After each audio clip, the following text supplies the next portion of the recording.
Blaine, how are you doing? How are you? Great.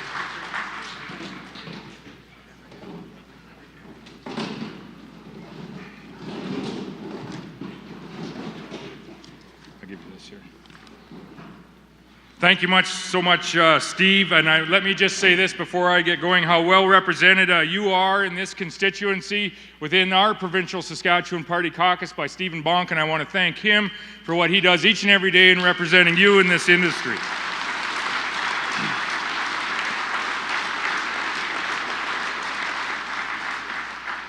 Welcome everyone here today. Welcome to our municipal leaders from across Western Canada and the nation, and good morning. Good morning, and I tell you, I am so very honored to be with you here today. What an incredible crowd, and thank you so much to all who had a hand in organizing today's event. It truly means a lot to this industry, this community, this province, and this nation.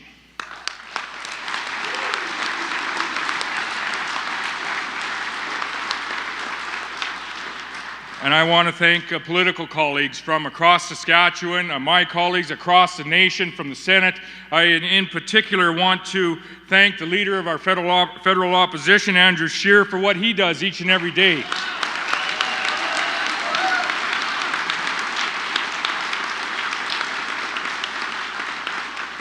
And I want to thank and welcome to Saskatchewan a good friend of mine, a friend of the province of Saskatchewan, and a great Canadian, the Premier of New Brunswick, the Honourable Blaine Higgs.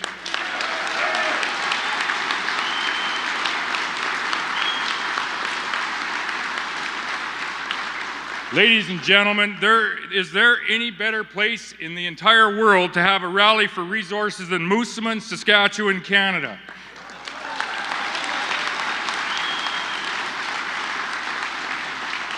This is most certainly a community that encourages and celebrates the growth of our economy, our Canadian economy, that is driven by energy, driven by mining, manufacturing, and agriculture. And there is opportunity in Moosomin and the surrounding area because of those industries, because of our resource sector, because of what happens every day in businesses just like this one here. iJack Technologies, a new company building on Saskatchewan's reputation in energy and innovation.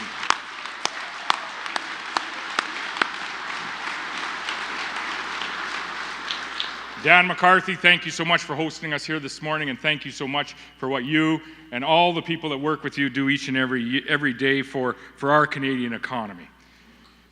My friends, it's time for us to stand up for our resource sector, for Canada's economic future. The fact that you are all here today on a cold Saturday morning, I think, speaks volumes. It tells me that in this province and in this industry, that we quite simply have had enough.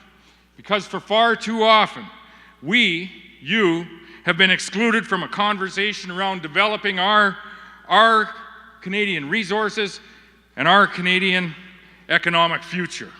For far too long, this conversation has been dominated by those who disapprove of how you and myself and our neighbors in this province make a living in our communities. And for far too long, our voices have not been heard. The voices that are being heard are the voices that would shut down our oil and gas industry, that shut down our mining industry, and they'd shut down modern agriculture as we know it. And the moment has come in the nation of Canada. It's time for us to begin to push back. And we need to push back pretty hard.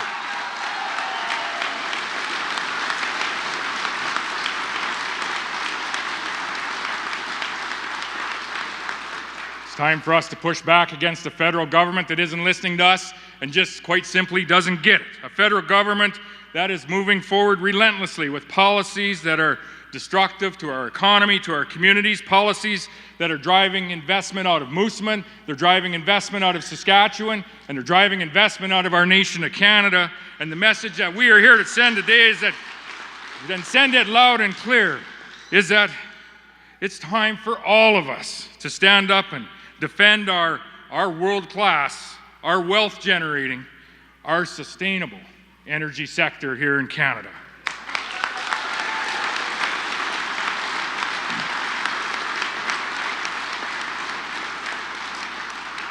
Ladies and gentlemen, this is not a regional issue.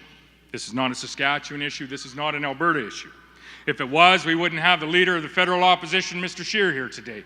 If it was a regional issue, we wouldn't have the Premier of New Brunswick in this building, in this province, in this community today. So today we are sending a message. This morning we are sending a message on behalf of all Canadians, from Moosomin to Barrie, Ontario, to Fort St. John, New Brunswick. And this message is about our Canadian future. All of Canada benefits from the sustainable, responsible production of our natural resources. All of Canada benefits from what you do in your job each and every day. Everyone, every single Canadian has a stake in this. Ladies and gentlemen, when commodity prices plunged in 2014, we expected the federal government to open up the conversation about how we can cushion the blow to this ever so important industry, to our economy and our communities. And this was not an unreasonable expectation for sure. We certainly did not expect them to get in the way of an impending recovery, and that's precisely what has happened. At the worst possible time, just as commodity prices were recovering, our Prime Minister Trudeau introduced Bill C69, the No More Pipelines Bill. In Canada, we already have one of the most stringent review processes in the world, and considering the effort that was undertaken by the proponent of the Energy East pipeline to make sure that it was meeting each and all of those environmental obligations, and I point a few out. In Quebec alone, TransCanada deployed nearly 100 environmental specialists across the route. They collected data from hundreds of waterways, plant ecosystems, wetland locations, animal and bird habitat. They did this for more than 3 years to begin the approval process of that project. They held over 130 open houses, talked and consulted with 7,000 landowners, 755 municipalities, and more than 150 Aboriginal organizations. A thorough process without a doubt. They changed the route of Energy East due to those consultations in more than 700 locations. Folks, we don't need an overhaul of the federal environmental review process that we have. We have a very thorough process that does work. What we need is a federal government that supports our resource industries across this nation.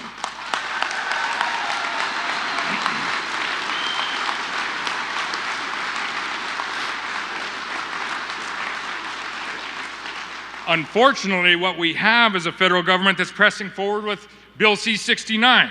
And just the conversation of that bill, not even the introduction in the House, but the conversation of that bill, caused the proponent to walk away from Energy East through an energy corridor that would connect our provinces of New Brunswick and Saskatchewan and Alberta and make life better for all Canadians.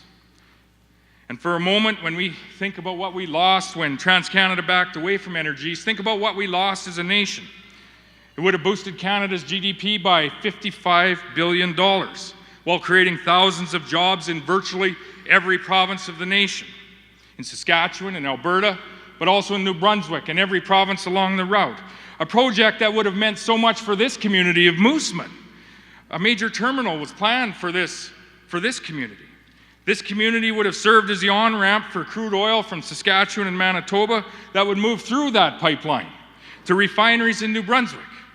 Energy East was a project that would have meant so much, not just to our province, but to the province of New Brunswick. And I know Premier Higgs is going to talk more about that in a minute, but I want to tell you this today.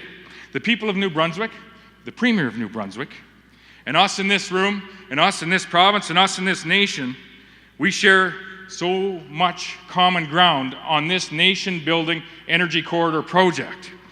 With Northern Gateway dead and buried, with the Trans Mountain expansion slowly dying a slow death by strangulation, it's crucial that we have the conversation about revitalizing an energy corridor to Eastern Canada.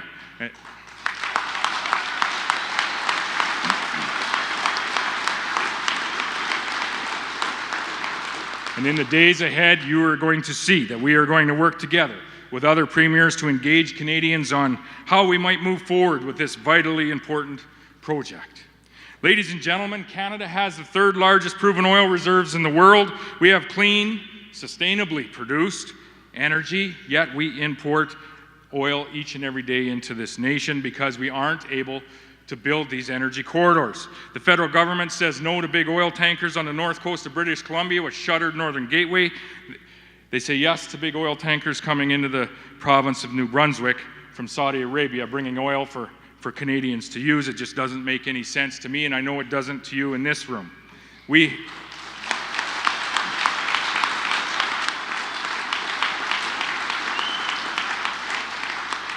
This is but one of the challenges that our federal government has laid in front of the industries that we have here in this province. We have tougher federal methane regulations coming down. We have a federally mandated phase out of coal, for coal-fired power generation that has the ultimate impact of losing jobs here in Saskatchewan. Of course, we have the infamous carbon tax that I have a lot to say on from time to time, but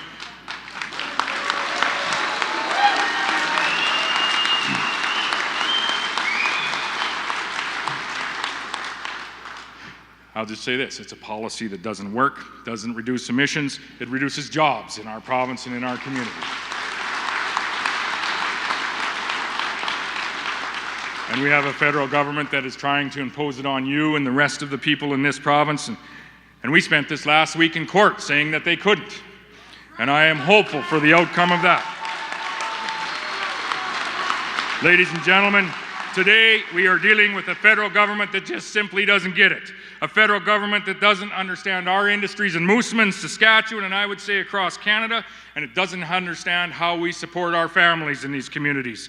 A federal government that doesn't understand that in Canada, we are developing resources. We are adding value to these resources in the most efficient and the most environmentally sustainable manner in the entire world. They don't understand this, but I know we do. So I say with you, to our Prime Minister Justin Trudeau and the federal Liberal government in Ottawa, if you're wondering again how far we are going to go to stand up for Saskatchewan and Canada's resource sector, just watch us, you're going to find out.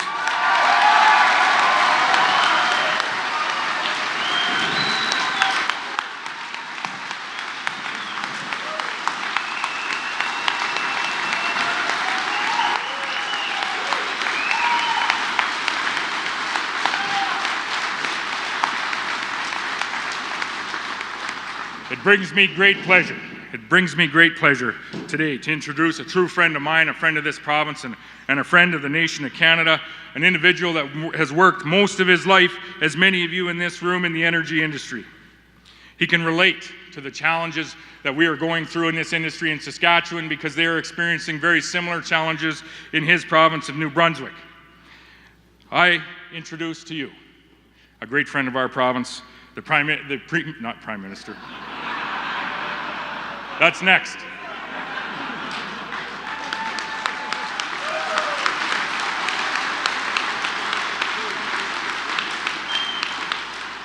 We just about changed the speaking order or gave Blaine a promotion. The Premier of New Brunswick, the Honourable Blaine Higgs.